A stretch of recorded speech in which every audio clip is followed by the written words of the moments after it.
Hello everyone, Dan here from the Next Issue Podcast. On today's video, we'll be doing a review for Vengeance of the Moon Knight #2. This is a new book from Marvel Comics. Let's take a look at the creative team before we get into this book.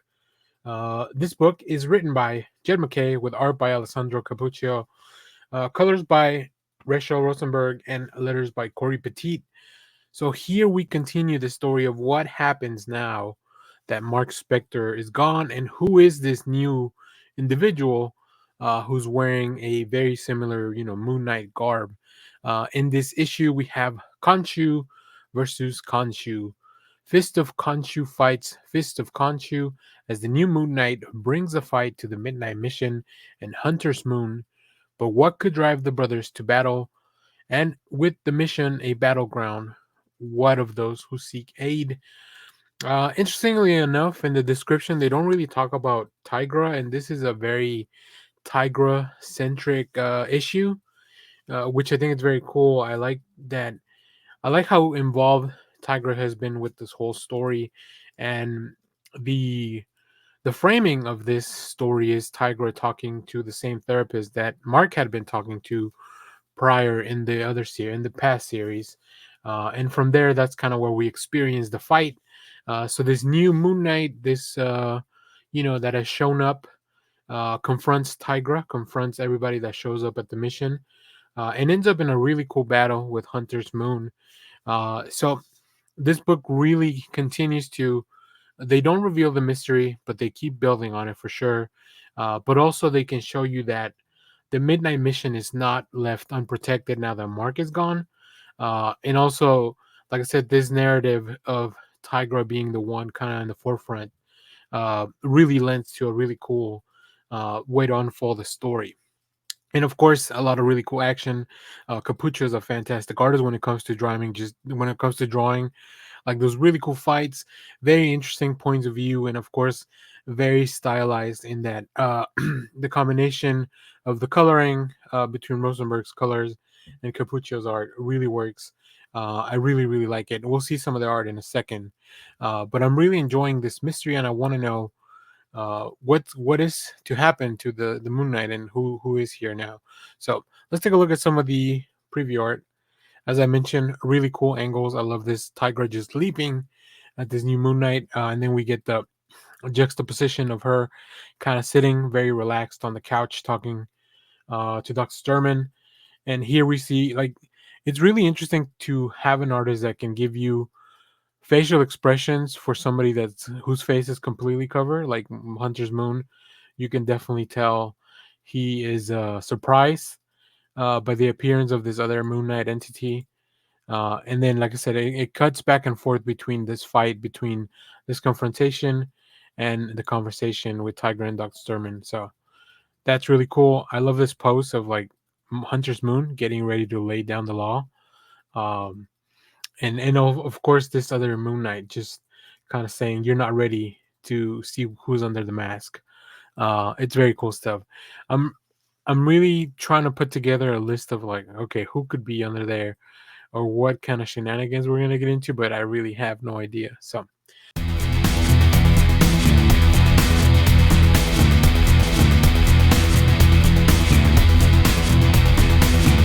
hello everyone, Dan here from the Next Issue Podcast. On today's video, I'll be doing a review for Fall of the House of X #2. This is a new book from Marvel Comics.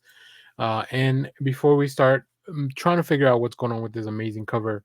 Let's take a look at the creative team. This book is written by Gary Duggan with art by Lucas Wernick, colors by Brian Valenza, letters by Travis Lanham, and design by Tom Mueller and Jay Bowen. And of course, you'll see a plethora of covers at the end of the book. Um, in this issue, not without a fight, as the X-Men may be at their lowest spot and they may be on the brink of complete eradication, but they are not going down without a fight. Polaris returns to guide the X-Men home, bringing a wicked surprise for Orcus. This epic tale, split into two, continues as the Krakoan Age nears its conclusion. Before we get into this, let's take a look at the characters that are part of this narrative because I do appreciate Marvel and editorial kind of giving us a rundown. So, of course, on the X-Men side, we have Cyclops, we have Wolverine, Colossus, Nightcrawler, Emma Frost, Rogue, Gambit, Polaris, the Juggernaut, and Krakoa, who is in mobile form, right? He's not the giant island at the time at the moment. And then, of course, on Orcus' side, we have the Omega Sentinel, Modok, Doctor Stasis, and Doctor Alia Gregor. So yeah, I really enjoyed this issue because it's very action heavy. It really feels like for a long time now, the mutants can have been kind of like on their heels, trying to figure out what the hell's happening with Orcus. And I think Gary Duggan here finally gives us a bit of a turning point. They've kind of gone all out. We do know that the mutants are spread very thin, but that doesn't mean that they're gonna fall.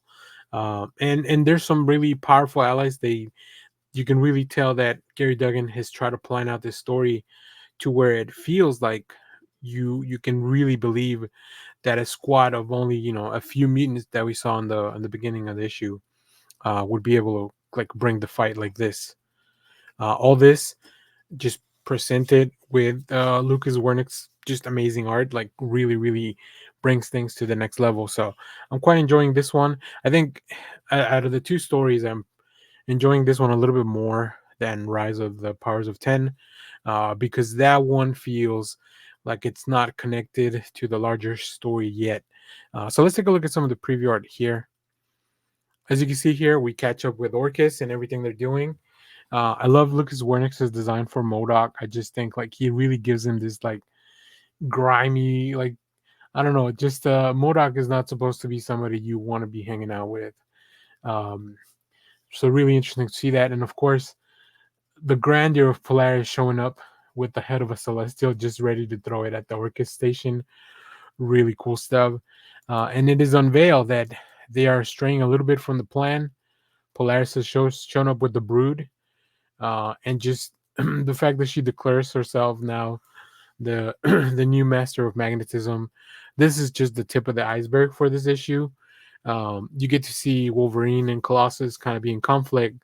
What's going on with Cyclops, because obviously he's still being detained, and then kind of everything going on around the world. There's a big revelation here as well, but I won't go into any details because I think that's something that you should be surprised by, just the same way I was. Um, but yeah, I've seen a little bit of complaints online that this feels a little overbloated, and that may be so for the people that this isn't clicking with. Like maybe they just kind of want to get to the conclusion of the Krakoan age. But as somebody that's kind of been enjoying everything, and really been following it very closely, uh, I don't want things to end sooner than they have to. So yeah, really cool to see this. There's an amazing Shadowcat variant that I hope I can find at my shop. But yeah, stay tuned for that at the end of the video. So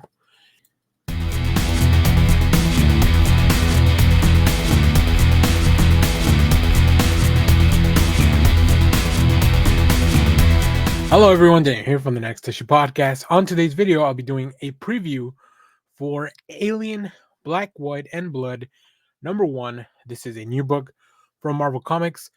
So if you're not familiar with the Black, White, and Blood line of comic books, this is Marvel's anthology where they just pick up, a group of creators to tell a story centered around specific character or franchise.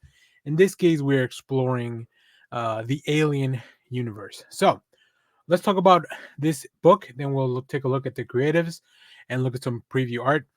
In this issue, the Alien universe only as Marvel could imagine it. Black, white, red, and green, which makes perfect sense because that's the color of the alien's blood. I like that little twist. I think Marvel very cunningly found a way to kind of expand this expand the little color palette for the creatives. Marvel Comics in 20th Century present a killfest of an anthology in chest rending artistic detail. Superstars Colin Kelly and Jackson Lansing, who have worked on Captain America, Sentinel of Liberty, and Guardians of the Galaxy, as well as the brilliant artist Michael Dowling, who's worked on titles like Black Cat and The Amazing Spider-Man, kick off a generation-spanning story that will continue throughout all 4 issues. We also have fan favorite writer Ryan Caddy exploring the limits of compassion in the maternal instincts story, and rising star Stephanie Phillips and Marcela Ferreira bring you The Hunt, a tale of guts, glory, and the most exhilarating of games. So let's explore that a little bit here. As we see here in the description of the stories, so we have the Utopia story. That's the one that will span across four of the issues that will be colored by Chris Sotomayor. The Hunt story, which is the second story in this book, that's the Stephanie Phillips written story with Marcelo Ferreira art and Pete Fantasias on colors, and then Maternal Instinct closeouts this book with Ryan Caddy and Devlemaya Praramink on art, and all letters by Clayton Cowles in this book. So, before we take a look at some of the preview art, I just want to say Marvel has been doing a fantastic job with the Alien franchise, in my opinion. Outside of the naming convention of the titles, which are all pretty much Alien, uh, you know, that part makes it a little bit difficult to probably get into the franchise. But with a book like this, my hopes are very high. So I'm very excited to get into this. So let's take a look at some of the preview art here. Um, Here's the first story that we talked about. This will be the Lansing and Kelly vehicle, which I really love the art here. Actually, it's quite a departure from what I thought we would get in an Alien book. I was thinking something more gritty, but this is very much not so much photorealistic, but definitely less stylized than I was imagining. Also, really love the black and white feel of it, with just these little hints of red on the outline. Very cool stuff. This looks to be the second story, the Stephanie Phillips vehicle, which, of course, anytime you go on a hunt and there are aliens involved, it's going to be very exciting. And then, last but not least, here we have the last story by Ryan Caddy, uh, which I think this is the one that uses the most green, at least for now. Which, like I said, I think it's a very clever way to bring in the aliens mythology all into this. So, overall, very excited for this. I'll probably be doing reviews or talking about the individual stories in separate videos or as shorts. So stay tuned for that. And we'll definitely be talking more about the upcoming issues of this anthology. Big Aliens fan. And as always, if you want more Aliens content, go check out the boys over at Crew Expendable. I'll put their link in the description of the video.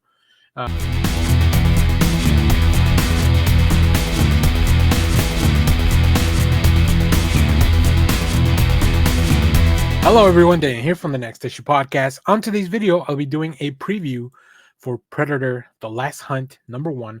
This is a new book for Marvel Comics, written by Ed Brisson with art by Francisco Mana, colors by Eric Arcienega.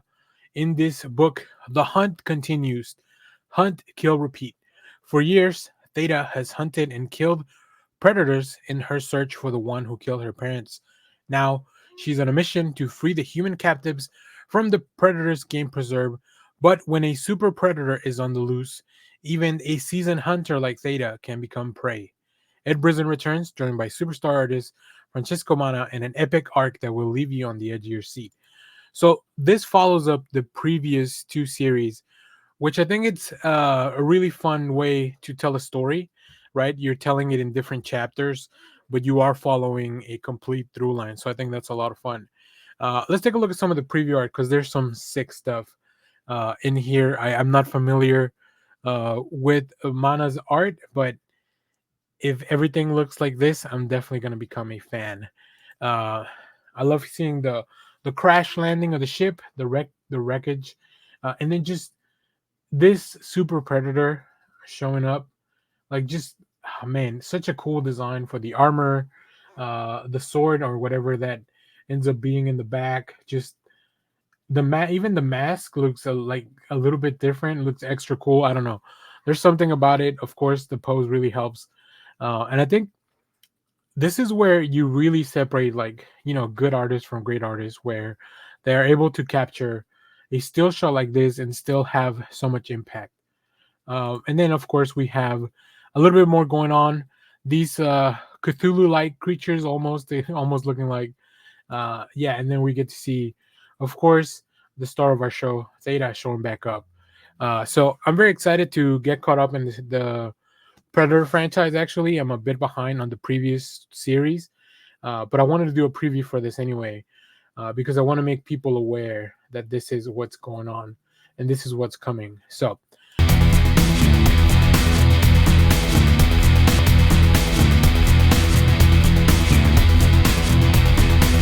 hello everyone, Dan here from the Next Issue Podcast. On today's video, I'll be doing a preview for God's number 5. This is a new book from Marvel Comics, so let's take a look at the creative team. Before we get into this, Jonathan Hickman we have on writing duties with art by Valeria Shitty, Marte Gracia on colors, and letters by Travis Lanham. So here we are. This series has just been hitting on all cylinders, and in this issue, the clinic has a wall covered in words. They are written in the blood of men, but no one can read them.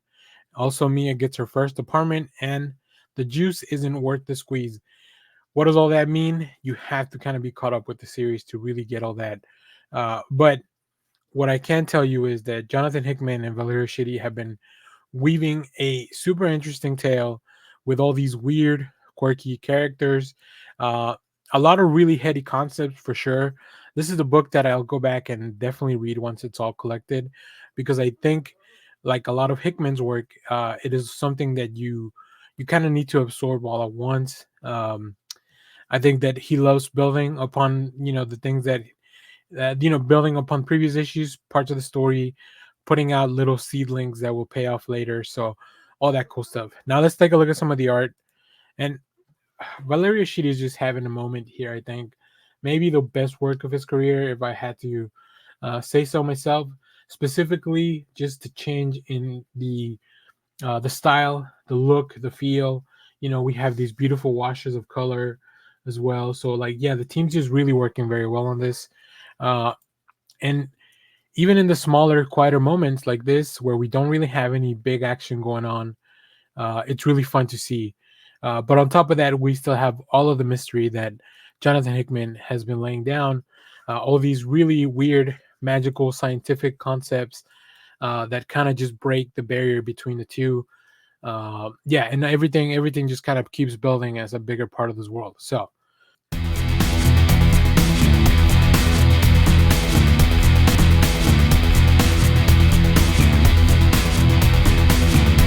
hello everyone, Dan here from the Next Issue Podcast. On today's video, I'll be doing a preview for Edge of the Spider-Verse number 1. This is a new book from Marvel Comics. Let's take a look at the creative team before we get into this book.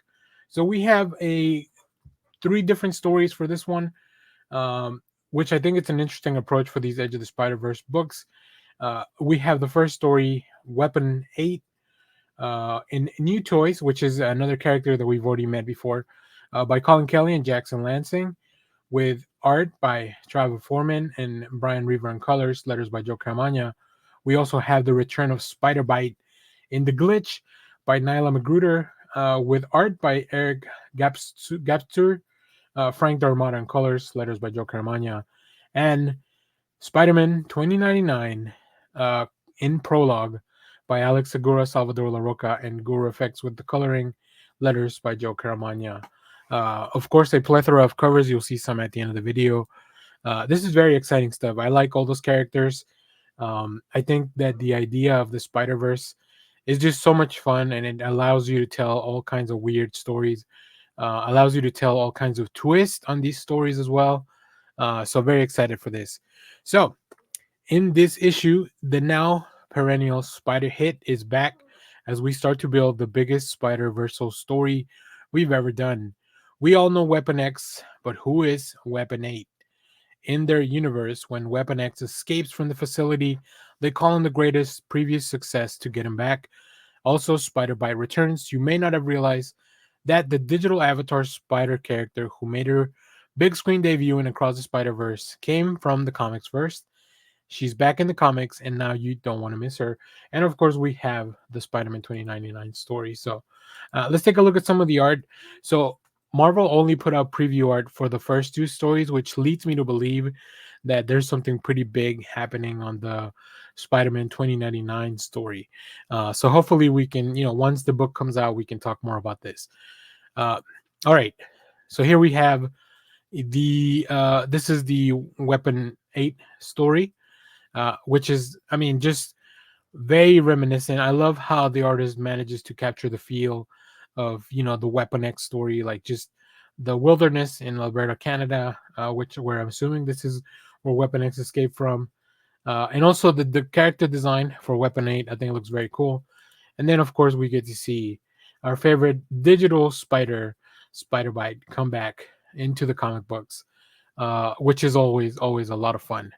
So this is very exciting. I don't know what Marvel's planning with the Spider Verse, but they have to do something because we have to get some Spider Verse before, while we wait for the last movie in the Spider Verse series. So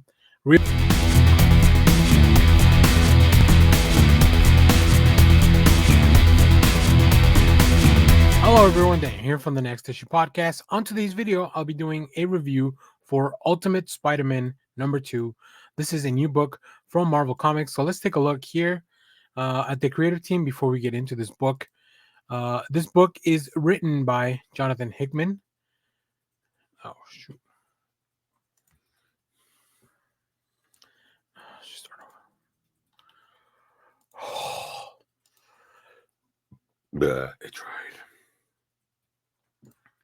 Hello, everyone. Dan here from the Next Issue Podcast. On today's video, I'll be doing a review for Ultimate Spider-Man #2. This is a new book from Marvel Comics. Let's take a look at the creative team before we get into this book. This book is written by Jonathan Hickman with art by Marco Cicchetto, colors by Matthew Wilson, letters by Corey Petit. And in this issue, the most surprising Spider-Man story of the 21st century continues. Spider-Man faces his first supervillain. We also see J. Jonah Jameson's quest to uncover who's really pulling the strings of this new Ultimate Universe as it leads to a shocking revelation. And New York City welcomes its newest hero, the Green Goblin? Question mark. Very interesting. We saw a lot of that stuff happening in the first issue. Um, you know, I continue to love this book. Definitely my favorite Spider-Man ongoing at the moment. And it is kind of to be expected. Whereas some of the other series are kind of tied into all this continuity and events and stuff like that. This one, gets the benefit of a clean slate. They get to revisit a lot of tropes. They get to kind of rethread a lot of road that has been tried and true. But I think the way that Jonathan Hickman's doing that and traversing this Ultimate Universe, that's what really adds that extra little flavor. I really love seeing Peter getting used to his powers, as we saw in the last episode. He had the revelation that he should have been a Spider-Man a long time ago. But it is up until now that he finally gets his powers. I also really think, in a big twist of things, really fun to see J. Jonah Jameson and Ben Parker kind of be like buds, really good friends that are really out there to get the story. Um, I feel like Jonathan Hickman really captures the voice of this Peter Parker, how I would imagine it. A family man, a little older, a little wiser, but is still also kind of facing the same dilemmas as the Peter Parker that we know and love. So that's really cool. And of course, Marco Cicchetto just doing an outstanding job whenever it comes to, whether it's Spider-Man swinging around, just really cool poses, very dynamic, very much. Spider-Man is a very fluid character when it comes to movement. And I think Marco Cicchetto really captures that. But not only that, I think the world that Cicchetto is drawing in this book, it feels complete, it feels full, feels fresh. I really like the way he draws faces as well. I think they're very expressive. And, if it needs to be very sincere, it really feels that way. There's a really nice conversation here with Peter and one of his kids. Won't go too much into detail. And also, of course, just seeing Jonathan Hickman plant seeds all over the place. Really cool stuff. We get some nice action sequences. Peter fights his first villain.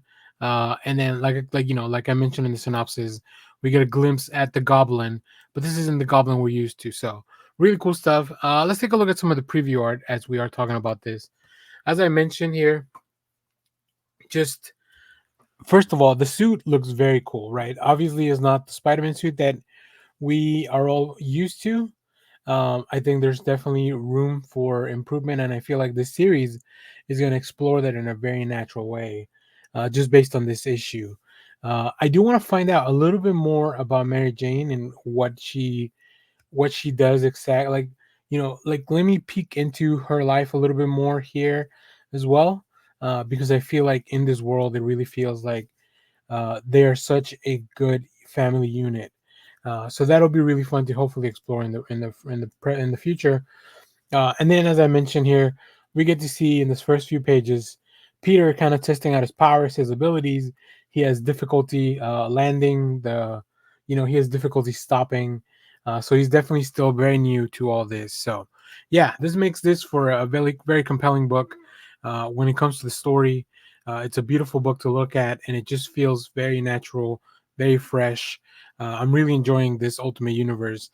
I think if Marvel wanted to create an opening point and a welcoming point to new readers, or maybe bring back old readers that got caught up in, got kind of left behind with all the continuity in Spider-Man, like this is definitely a new book that you can gravitate to and really not have to deal with any of those issues.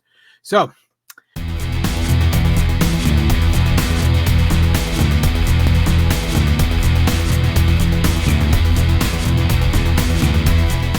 hello, everyone. Daniel here from the Next Issue Podcast. On today's video, I'll be doing a review for Rise of the Powers of 10, number 2. This is a new book from Marvel Comics.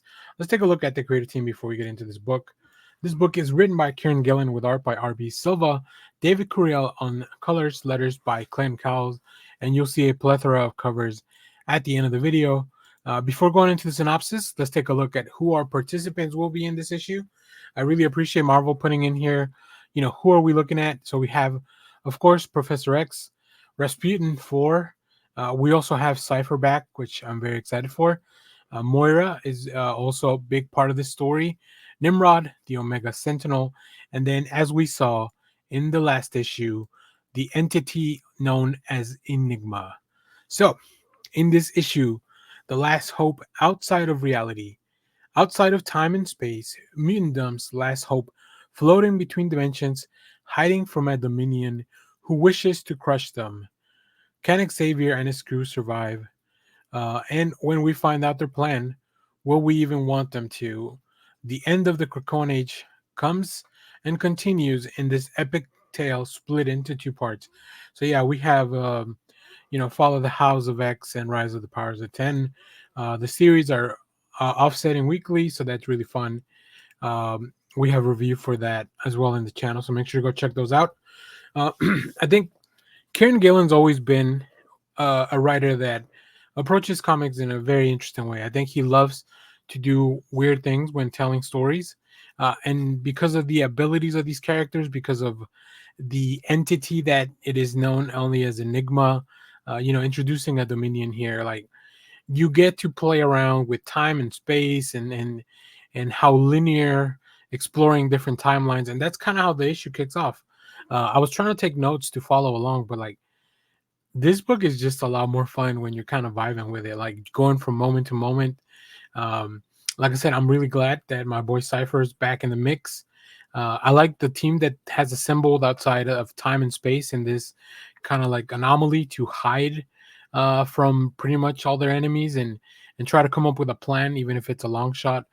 So this book definitely kind of brings back hope in multiple ways. I'll say that, and it's really fun to see like Kieran Gillen explore all these really weird concepts that maybe they're too complex, maybe they're too complicated, but boy, are they a hell of a lot of fun. So, all that being combined with David Curiel's or NRB Silva's art and colors. So, let's take a look at some of the preview art here. Here we see this is what I was talking about, kind of hopping around through space, looking at different events, checking in. I love that this entity checks linearly, like throughout time and space for different characters. So here we see Moira gaining her powers. We see Jean, we see a young Cyclops, and kind of following that thread, all in search of Charles Xavier. But as you can see in the last panel, Xavier is hiding and doing a very good job at it. And then we kind of get to catch up with the X-Men that are here. And like I said, I think at face value, there's a lot of really weird things here, a lot of really crazy concepts that you just kind of have to buy into. But I mean, if you're not into a book like this to really get weird, like why are you even reading an X-Men book? So yeah, I'm highly enjoying this. I think the team is doing a fantastic job just pushing those ideas and the threads and kind of keeping them going along. So I'm really enjoying that as well. I can't wait to see what happens. I'm gonna be pretty sad when we reach the end of the Krakoan age, because I've been loving it from the beginning, and I think I've read, I would say, 90% of the books that have come out in the Krakoan age, and I'm sure I'll go back to finish off the ones that I haven't. So,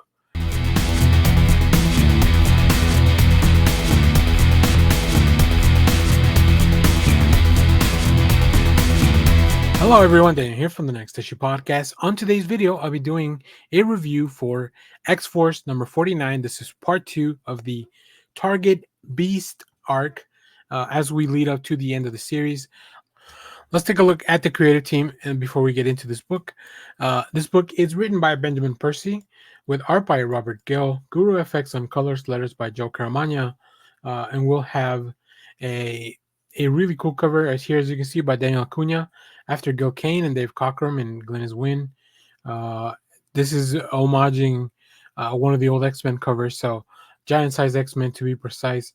Really fun stuff. Now let's take a look at who is involved in this story, which I really love that the X-Men line does this kind of stuff, because they have so many characters that sometimes it's kind of hard to keep track. But the X Force is comprised of, first of all, we have Beast Prime, who is the target we are hunting. We have Sage, Wolverine, Logan. We also have Black Tom Cassidy. We also have Beast, Defenders era backup, which we'll call Defenders Beast, Colossus, Quentin Quire, Omega Red, Domino, and also Wolverine Laura Kinney. As a note, remember this story takes place before both Sabretooth War and then the current fall of and rise of. Now that we got all that stuff out of the way, let's talk about this issue. Um, Wonder Man and Beast, the dynamic duo, returns. In a simpler time, the Bounding Beast partnered up with the Avenger Wonder Man, and I did ask around. People told me that they were really good friends in the West Coast Avengers run. So if you want more of their pairing, make sure to go check that out. But after Beast fall from grace, is there any chance that these two can see eye to eye in a last desperate attempt to take down Beast, or current Beast, Beast Prime? Witness the return of Beast, aka Defender's Beast. So we only have one more issue after this, and we'll wrap up the series. But let's talk about this one. So, first of all, something very interesting that we see. Uh, I wrote in my notes Bad Beast, but we'll call him Beast Prime. He's been running around gathering artifacts, right? We saw in the last issue, he put up that Krakoan Age armor that Forge has set up, and this beast has no chill. He will kill, he will maim, he will dismember. Whatever he's working on, it's more important than anything else, including the lives of random people that he's going around and just destroying. You'll see some of that in the preview art. Also, as I mentioned here, when we see Defenders Era Beast talking to Wonder Man, obviously at first, because of the reputation that Beast has currently, there's a little bit of an altercation, which is fun to see. But I think Benjamin Percy does such a good job writing the two Beasts very differently that it is it's very easy to understand how Wonder Man would come to the conclusion that this is not the beast that he's used to, or that, the bad beast from the current times. Um, I will say I noticed that the art to me felt a little inconsistent at some points. I don't know if that was just something that, as I was reading it, some things just didn't quite look right at some points, and it's hard for me to point it out, especially because I don't have any examples in the preview art. But overall, I think the art really works. Like I said, there's some really big bombastic moments that you'll see some of that. There's a lot of conversations, and I think drawing so many characters, that's where there could be issues down the road. Just drawing so many characters at once, trying to keep all that working. So, yeah, everything here is set up for the big finale. The book leaves in a really cool cliffhanger that I can't wait to see how that is resolved. But let's take a look at some of the preview art. And as I mentioned, overall, it's very good. There's just some moments that really kind of took me out of the book. But those are far and few in between. And as I mentioned, this beast is just kind of unhinged, and I love to see it. I really love the design of the Krakoan armor; like that just looks super cool. This suit, and as I was talking here, you can see there's a lot of conversation. There's a lot of little. It's just little things in the panels that kind of throw me off. Like here at the bottom, Sage, she's drinking out of the cup. That just looks a little weird to me. Um, but like I said, it's just little things like that. But overall, in the bigger scheme of things, like this issue was still pretty fantastic, especially when it came to the action scenes. I think those were really nailed. So if you have read this book, let me know what you thought about it down in the comments. As always, thank you for watching, everyone. Remember to share, like, subscribe, hit the bell so you know when we go live. That is most Saturdays, 10 a.m. Central Standard Time. Stay tuned. We have more comic reviews, trailer reactions, TV recaps, all that fun stuff here in the channel. Thanks for watching, everyone. Bye-bye.